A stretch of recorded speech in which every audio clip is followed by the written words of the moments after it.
ప్రస్తుతం క్రికెట్ ప్రేమికుల దృష్టి అంతా ఫిబ్రవరి 19 నుండి జరగబోయే ఛాంపియన్స్ ట్రోఫీ పైనే ఉంది.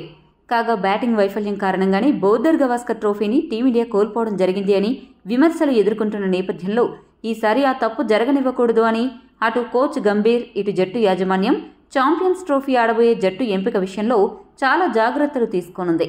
ముఖ్యంగా మిడిల్ ఆర్డర్లో చాలా బ్యాటింగ్ ఆప్షన్స్ అందుబాటులో ఉండడంతో ఎవరిని ఎంపిక చేయాలో అర్థం కాక జట్టు మేనేజ్మెంట్ సతమతమవుతున్న సమయంలో టీమిండియా యాజమాన్యానికి ఒక గుడ్ న్యూస్ అందింది.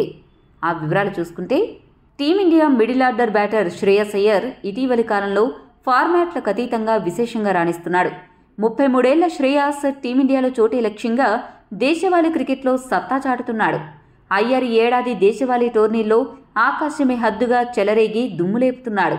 ఫామ్ లేమి కారణంతో జాతీయ జట్టులో స్థానం కోల్పోయిన అయ్యర్ దేశవాళీ క్రికెట్ ఆడుతూ తన సత్తా ఏంటో నిరూపించి చూపించాడు. శ్రేయస్ మిగతా టీమిండియా స్టార్ ఆటగాళ్లలా అతి చేయకుండా తనని తాను తగ్గించుకుని దేశవాళీ క్రికెట్ ఆడుతూ తన ఫామ్ని మెరుగుపరుచుకున్నాడు. ఈ ఏడాది రంజీల్లో శ్రేయస్ అయ్యర్ 90.4 సగటున 88.8 స్ట్రైక్ రేటుతో 452 పరుగులు చేశాడు అంటేనే అర్థమవుతుంది అతడి ఫామ్ ఎలా ఉందో. సయ్యద్ ముస్తాక్ అలీ టీ20 టోర్నీలో 188.5 స్ట్రైక్ రేటుతో 49.3 సగటున 345 పరుగులు సాధించాడు. ప్రస్తుతం జరుగుతున్న విజయ్ హజారే ట్రోఫీలో కూడా శ్రేయస్ అయ్యర్ అద్భుతంగా రాణిస్తున్నాడు. ఈ సిరీస్లో ఇప్పటి వరకు ఆడిన 5 మ్యాచ్ల్లో శ్రేయస్ 2 సెంచరీల సాయంతో 325 పరుగులు చేసి తన ఆట తీరుతో సెలెక్టర్లకు సవాలు విసురుతున్నాడు. ప్రస్తుతం అందుతున్న సమాచారం ప్రకారం శ్రేయస్ అయ్యర్ ఇంగ్లాండ్ సిరీస్లతో పాటు ఛాంపియన్స్ ట్రోఫీకి కూడా ఎంపిక కాబోతున్నట్లు తెలుస్తోంది. శ్రేయస్ ఇదే భీకర ఫామ్ను కొనసాగిస్తే పరిమిత ఓవర్ల క్రికెట్లో భారత్కు తిరిగే ఉండదు. మరోవైపు అయ్యర్కి గంభీర్ సపోర్ట్ కూడా ఉండనే ఉంది. కాబట్టి శ్రేయస్కి టీమిండియా జట్టులో స్థానం తప్పక దొరుకుతుంది అని తెలుస్తోంది. అదే నిజమైతే శ్రేయస్ రాకతో మిడిల్ ఆర్డర్లో టీమిండియా అత్యంత పటిష్టంగా మారుతుంది.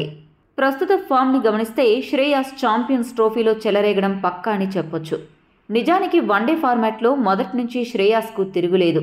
ఈ ఫార్మాట్లో 62 మ్యాచ్లు ఆడి 47.47 సగటున 101.21 స్ట్రైక్ రేటుతో అతను 2421 పరుగులు చేశాడు. ఇందులో 5 సెంచరీలు, 18 హాఫ్ సెంచరీలు ఉన్నాయి. ఈ వీడియో మీకు నచ్చితే లైక్, షేర్, కామెంట్ చేయండి. మరిన్ని స్పోర్ట్స్ అప్డేట్స్ కోసం మా ఛానల్ను సబ్స్క్రైబ్ చేసుకోండి.